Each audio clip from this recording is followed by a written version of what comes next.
दोस्तों, हमारा भारत देश बहुत प्राचीन है और उससे प्राचीन यहाँ का इतिहास है। प्राचीन समय में भारत देश में एक ही धर्म था, वह था हिंदू धर्म। प्राचीन समय में भारत देश में लाखों मंदिर हुआ करते थे और समस्त संसार में हिंदुओं का बोलबाला था। लेकिन कुछ मुगल आक्रांताओं की नजर हिंदू मंदिरों पर पड़ी और उन्होंने प्रसिद्ध मंदिरों को तुड़वाकर उनके ऊपर ही मस्जिद बना दी और हिंदू भाइयों को धर्म परिवर्तन कराकर मुसलमान बना दिया। धीरे धीरे भारत से हिंदू मंदिर गायब होते गए और उनके स्थान पर बड़ी बड़ी मस्जिद बना दी गई। दोस्तों, हमारे भारत देश में लगातार कई मंदिरों से कलयुग अंत के संकेत मिले, लेकिन अब कुछ ऐसी मस्जिद हैं जिनसे इस्लाम अंत के संकेत मिल रहे हैं। पूरी दुनिया से इस्लाम का अंत होने वाला है, इस बात का जिक्र भविष्यमालिका तथा नोस्ट्रेडमस ने अपनी भविष्यवाणियों में किया है। भविष्यमालिका में कुछ ऐसी बातें लिखी हैं जिसे पढ़कर मेरे होश उड़ गए।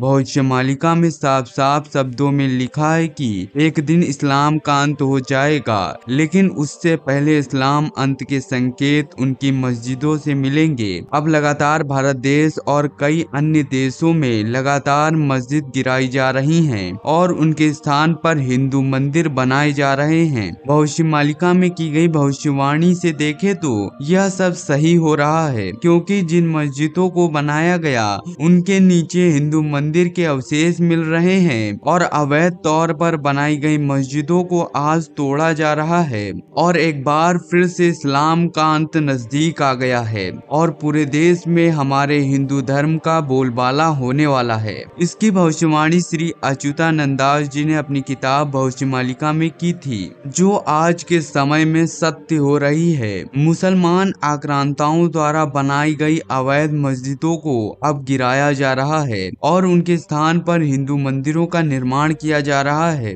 भविष्यमालिका में इस्लाम अंत के बारे में क्या लिखा है, यह सब आपको बताएंगे और साथ ही आपको बताएंगे कि जामा मस्जिद की सीढ़ियों पर हिंदू मूर्ति कैसे निकली। यह सब आपको हम आगे बताएंगे। लेकिन मित्रों, एक कहावत है ना, भगवान के घर देर होती है अंधेर नहीं। मित्रों, जब से हमारे भारत देश में हिंदुत्व की लहर आई है, तब से हर एक मस्जिद के नीचे हिंदू मंदिर पाया जा रहा है और इसके पुख्ता सबूत हमें कई बार मिले हैं, जैसे कि ज्ञानवापी मस्जिद इसका जीता जागता उदाहरण है। लेकिन अब एक बार फिर से जामा मस्जिद के नीचे हिंदू मंदिर होने का दावा किया गया है। जैसे ही यह दावा किया गया, वैसे ही कट्टरपंथी वर्ग के पिछवाड़े में आग लग गई और वह बौखला गए। जब से इस चर्चा ने जोर पकड़ा है, कट्टरपंथी वर्ग में डर का माहौल बन गया है, क्योंकि हर हिंदू जानता है कि हर मस्जिद के नीचे एक हिंदू मंदिर है, परंतु इस बात से मुस्लिम साफ इनकार करते हैं। लेकिन जैसे ही मस्जिद के नीचे सर्वे होने की बात की जाती है, तो वैसे ही कट्टरपंथी बौखला जाते हैं और वे मस्जिद के नीचे सर्वे क्यों नहीं करने देते,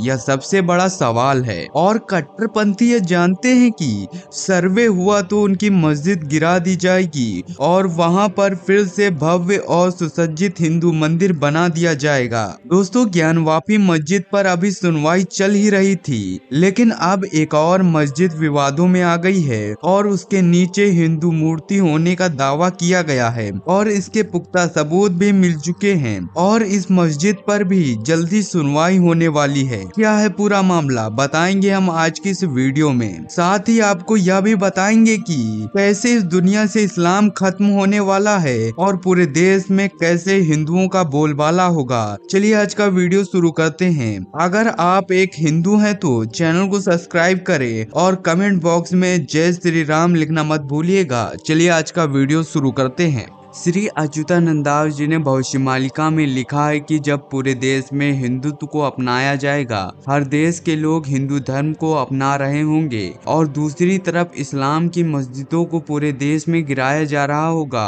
भारत देश से मस्जिदों का नामो निशान मिट रहा होगा और मुसलमानों पर मुसलमान ही अत्याचार करेंगे। तब मुस्लिम लोग इस्लाम छोड़कर हिंदू धर्म में परिवर्तित हो जाएंगे और अपने बच्चों को भी हिंदू धर्म का पाठ सिखाएंगे और अपने साथ ही अन्य मुसलमानों को भी हिंदू धर्म में परिवर्तित हो जाने की राय देंगे और ऐसे ही धीरे धीरे इस्लाम का अंत होगा और कुछ कट्टरपंथी यह देखकर बौखला जाएंगे और पूरे देश में हिंसा करेंगे, लेकिन अन्य देशों के लोग भारत देश का साथ देंगे और ऐसे ही इस्लाम का अंत हो जाएगा। इसके बारे में अच्युतानंद दास अपनी भविष्यवाणिका में आगे भी कुछ लिखते हैं, लेकिन उससे पहले हम नोस्ट्रेडमस की भविष्यवाणी पर एक बार नजर डाल लेते हैं। नोस्ट्रेडमस ने भी इस्लाम अंत की भविष्यवाणी की है, जो आज के समय में बड़े ही चर्चे का विषय बनी हुई है। नोस्ट्रेडमस ने अपनी भविष्यवाणी की किताब सेंचुरी में लिखा है कि सागरों के नाम वाला धर्म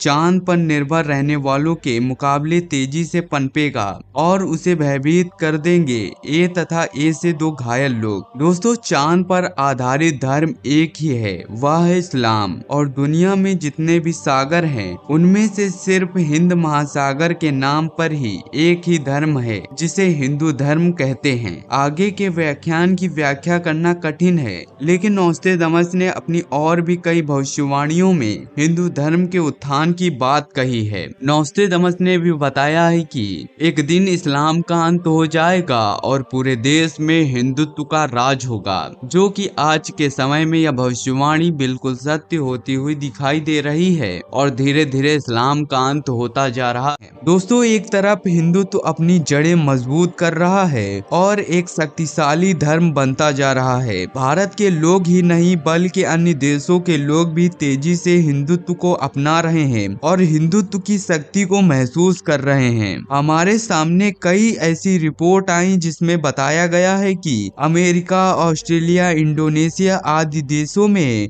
हिंदू धर्म तेजी से पनप रहा है और दूसरी तरफ इस्लाम तेजी से नष्ट होता हुआ दिखाई दे रहा है। ऐसा लग रहा है कि बुराई पर अच्छाई की जीत हो रही है और एक बार फिर से पूरे देश में राम राज आने वाला है। असुरी शक्ति नष्ट होने वाली है और फिर से एक बार राम राज की लहर चलने वाली है। धीरे धीरे इस्लाम धर्म की मजार को गिराया जा रहा है और उनके स्थान पर तोड़े गए हिंदू मंदिरों का फिर से एक बार पुनः निर्माण किया जा रहा है। दोस्तों, कहीं बुलडोजर चलाई जा रही है और कहीं सुनवाई की जा रही है। धीरे धीरे पूरे भारत से मस्जिद का नामो निशान मिटता जा रहा है और एक दिन ऐसा आएगा जब पूरे देश में हिंदू मंदिरों का साम्राज्य होगा और चारों तरफ भक्ति होगी। पूरे देश में एक ही धर्म होगा, वह है हमारा हिंदू धर्म। मैं ऐसा क्यों कह रहा हूँ यह मैं आपको आगे बताऊंगा, लेकिन हाल ही में जामा मस्जिद में एक हिंदू मंदिर होने का दावा किया गया है और इसके पुख्ता सबूत भी जुटा लिए गए हैं। दोस्तों, ऐसा बताया जा रहा है कि आगरा की जामा मस्जिद की सीढ़ियों के नीचे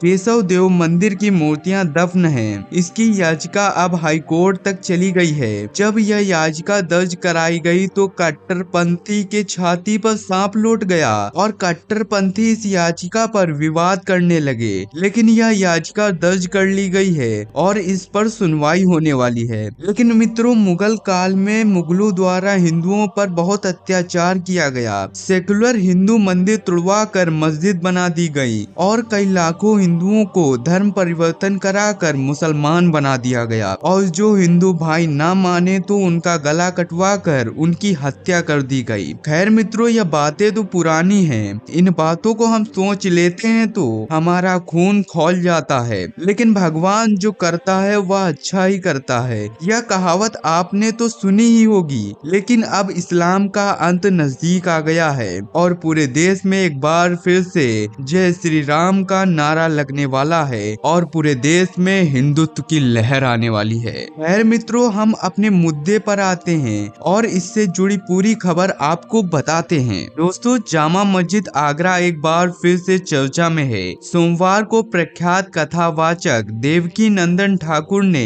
आगरा की जामा मस्जिद के नीचे भगवान श्री कृष्ण की मूर्तियों के दबे होने का दावा किया है। उन्होंने इस लड़ाई को कानूनी रूप देने की तैयारी कर ली है। अब इस मामले में वह एक कमेटी बनाकर अपनी बात पेश करेंगे। इसके लिए उन्होंने कहा कि बागेश्वर धाम वाले बाबा धीरेन्द्र शास्त्री उनके साथ हैं। प्रख्यात कथावाचक देवकी नंदन ठाकुर ने आगरा में एक प्रेस कॉन्फ्रेंस की। उसमें उन्होंने बताया कि पूर्व में हमारे देश में आए मुगल आक्रांताओं ने सनातन धर्म और हिंदू संस्कृति को नुकसान पहुंचाया था। सनातन धर्म और हिंदू संस्कृति को अपमानित किया था।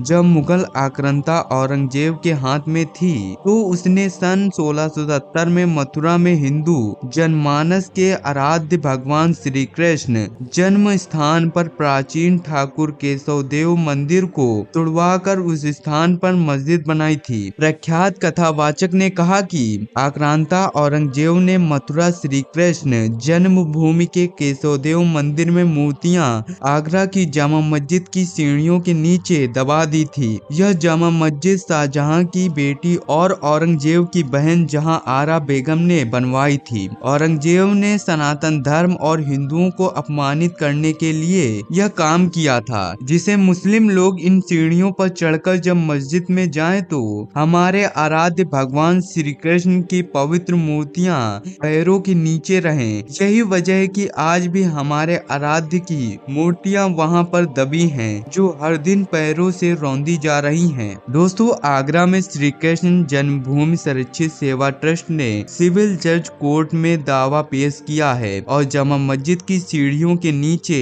कथित रूप से दबी भगवान केशवदेव की मूर्तियों को निकालने का आदेश देने की मांग की है। कोर्ट ने वाद को स्वीकार करते हुए सभी पक्षों को नोटिस जारी कर 31 मई तक अपना जवाब दाखिल करने के लिए कहा है। बताया जा रहा है कि ट्रस्ट के अध्यक्ष मनोज कुमार पांडे ने 11 मई को यह वाद दाखिल किया था। सिविल कोर्ट ने इस मामले में सोमवार को इंतजामिया कमेटी, शाही मस्जिद आगरा किला, छोटी मस्जिद दीवाने खास बोर्ड के अध्यक्ष और श्री कृष्ण जन्म स्थान सेवा संस्थान के सचिव को नोटिस जारी किया। तो मित्रों, आज की इस वीडियो के बारे में आपकी क्या राय है, हमें कमेंट कर अवश्य बताइएगा। चैनल पर नए हैं तो चैनल को सब्सक्राइब कर दे और बगल वाले बेल आइकन को ऑल पर सेलेक्ट कर दे ताकि आपको ऐसी वीडियोस और भी मिल सके। मिलते हैं अगली वीडियो में। जय हिंद, जय भारत।